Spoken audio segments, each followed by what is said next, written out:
This is Minutespirations. Today's topic, $3. So I was at the Apple store last weekend. My daughter's phone, Clara, had some issues with it. The screen was glitching. It was turning off. So I took it there.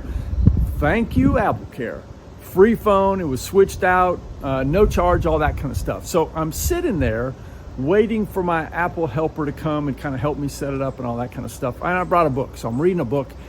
I can't help but tune into the conversation less than a foot away with a husband and wife. And he starts off by saying, well, honey, aren't you excited about the brand new latest state-of-the-art iPhone? And she kind of says, yes, not enthusiastically or nothing. So I'm like, oh, how's this going to go?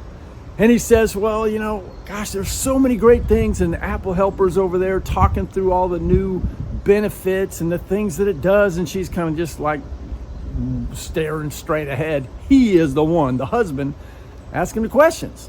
So as the Apple person goes away, he says to her, hey, gosh, this will be perfect. You have your phone for your trip. And she goes, yeah, but I really need some other piece of tech for my trip. And he goes, well, let me find it. So he searches on the Google and looks around. He says, babe, I found it on the internet for $3 cheaper.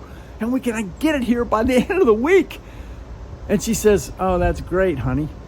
What a deal. $3 cheaper. She goes, the only thing is, I'm not going to have it for my trip. And I looked over kind of the corner of my eye, and he looked just deflated. And he says, here's the key.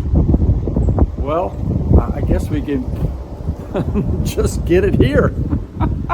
Friends, the title of today's optimism is called $3. It really ought to be called empathy. We got to put ourselves in the position of somebody else. And sometimes I'm as frugal as they come, but sometimes it just makes sense for that other person to light them up. And he says, honey, let's just get it here. You would have thought you won the lottery. Make today great. Pass it on. Thanks for tuning in. See you next time.